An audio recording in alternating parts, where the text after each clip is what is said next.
A pitch black wall of death. That's how some are describing the terrible floodwaters that have claimed the lives of so many precious souls in Texas.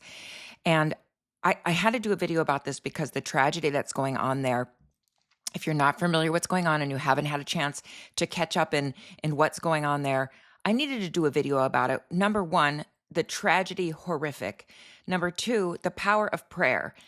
In medicine, in the hospital, working in hospice, I've seen it many, many times. You get enough people to pray over a situation, there's always positive outcomes, even in this awful tragedy.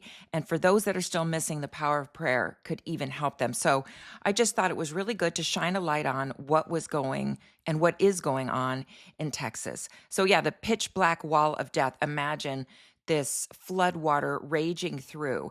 Now, some people said the wave that came from apparently the Guadalupe River in Texas rose at least 26 feet in 45 minutes in some areas. That is definitely the example of a flash flood. I live in an area of the Southwest. We get flash flood warnings all the time. Luckily, I live in a little bit of a higher area, but it's a concern where you can't even cross streets. We always hear every year someone drowns in that. Yeah, flash floods are no joke.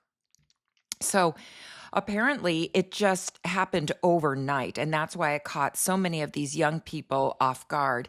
And apparently it happened in the early morning hours, July 4th, while many of us were just with family, celebrating summer, celebrating this country. That's when it happened.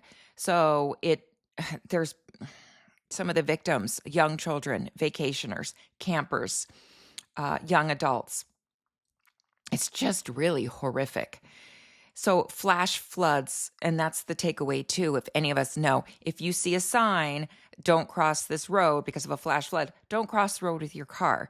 And really, I think it's a good idea. I have one of those all-weather radios. It's not just like a regular radio. You get weather bulletins. I think it's anything to come out of this is just to get people more prepared so this never happens again, to have one of those and always have it on, especially if you're in charge of a vacation or a campsite or a facility, something like that. Some are saying it was a 100-year flood. Local reports said it was the worst flood event they had ever seen. And this part of Texas was considered a flash flood alley. You know, there's a lot of dry, steep hills. And like here, where I'm in Arizona, when the soil is so dry and porous, when the water hits it, it becomes like clay. So it doesn't absorb. It takes a while to absorb. And so then the water just rises and rises. So some people are saying that there was a lack of a warning system. Kerr County reported that they didn't have a comprehensive flood warning system. But there's conflicting reports about this. So I'm still trying to kind of get through what really happened here. Some say they didn't get the early warning sign. I think as of this date, today's date, which is July 9th, 111 deaths are confirmed, but there's still 170 people missing apparently. And so all we can do is just really hope the heroic rescue efforts that are still going on. So we have the first responders, Texas game wardens, the U.S. Coast Guard, emergency crews, everyone, and even just the public. Everyone is out there trying to help.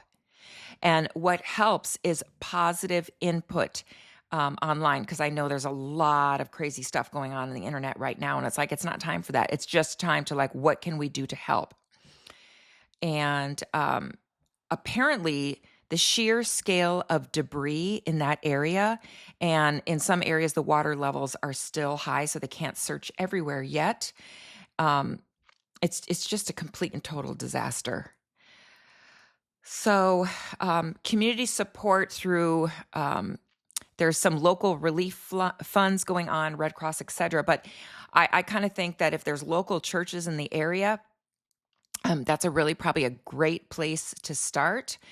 If you're thinking of donating or there's people in that area, because they're there helping immediately, right? So local community support, I think, is the way to go. And I think it just really highlights the importance of, especially in the summer, with these, we're getting a lot of storms still coming. Heeding flood warnings is the most important thing. So if you can take the time to just maybe be aware of what's going on there, maybe put your thoughts and prayers towards them, and even donating, doing what you can do. I just wanted to do a quick word about that because the campers at that Mystic campsite, these are just, it was a young Christian camp.